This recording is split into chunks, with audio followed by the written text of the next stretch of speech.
center of any community, and she knew, usually before others, what went on when the doors were closed and the light switched off. A flurry of legal letters might cram a box, or a strange medley of dental bills, and as Harry sorted the mail, she would piece together the stories hidden from view. If Harry understood her animals better, then she'd know even more, because her corgi, T. Tucker, could scurry under porch steps, and Mrs. Murphy could leap into a hayloft, a feat the agile tiger cat performed both elegantly and with ease. The cat and dog carried a wealth of information, if only they could impart it to their relatively intelligent human companion. It was never easy, though. Mrs. Murphy sometimes had to roll over in front of her mother, or T. Tucker might have to grab her pants leg. Today the animals had no gossip about humans or their own kind. They sat next to Harry and observed Miranda Hagendauber, clad in a red plaid skirt, yellow sweater, and gardening gloves, hoe her small patch, which was producing a riot of squash and pumpkins.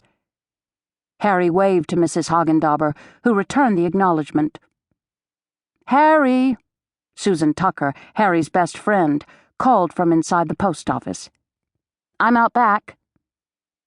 Susan opened the back door. Postcard material. Picture perfect. Fall in Central Virginia. As she spoke, the back door of the market opened and Pewter, the Shiflet's fat gray cat, streaked out, a chicken leg in her mouth. Market shouted after the cat, "Damn you, Pewter! You'll get no supper tonight." He started after her as she headed toward the post office, glanced up, and beheld Harry and Susan. "Excuse me, ladies. Had I known you were present, I would not have used foul language." Harry laughed. "Oh, Market, we use worse." "Are you going to share?" Mrs. Murphy inquired of Pewter as she shot past them. "How can she answer? Her mouth is full," Tucker said. "Besides, when have you known Pewter to give even a morsel of food to anybody else?" "That's a fact." Mrs. Murphy followed her gray friend, just in case. Pewter stopped just out of reach of a subdued Market, now chatting up the ladies. She tore off a tantalizing hunk of chicken. "How'd you get that away from Market?" Mrs. Murphy's golden eyes widened. Ever ready to brag, Pewter chewed, yet kept a paw on the drumstick. "He put one of those barbecued chickens up on the counter. Little Marilyn asked him to cut it up, and when his back was turned, I made off with a drumstick." She chewed another savory piece. "Aren't you a clever girl?" Tucker sniffed that delicious smell. "As a matter of fact, I am."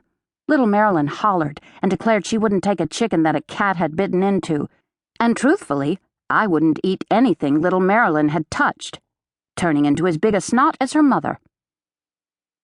With lightning speed, Mrs. Murphy grabbed the chicken leg as Tucker knocked the fat kitty off balance.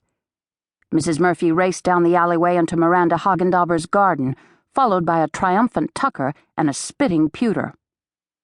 "Give me that back, you striped asshole!" "You never share, Pewter," Tucker said as Mrs. Murphy ran between the rows of cornstalks, moving toward the moonlike pumpkins. "Harry," Mrs. Hagendauber bellowed, "these creatures will be the death of me yet." She brandished her hoe in the direction of Tucker, who ran away.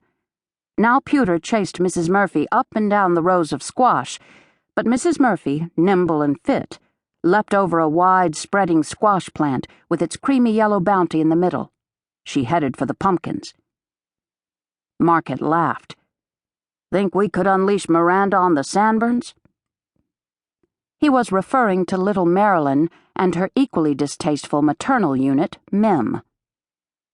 That made Susan and Harry laugh, which infuriated Mrs. Hagendauber because she thought they were laughing at her. "It's not funny. They'll ruin my garden. My prize pumpkins. You know I'm going to win at the harvest fair with my pumpkins." Miranda's face turned puce. "I've never seen that color on a human being before." Tucker stared up in wonderment. "Tucker, watch out for the hoe!" Mrs. Murphy yelled. She dropped the drumstick. Pewter grabbed it. The fat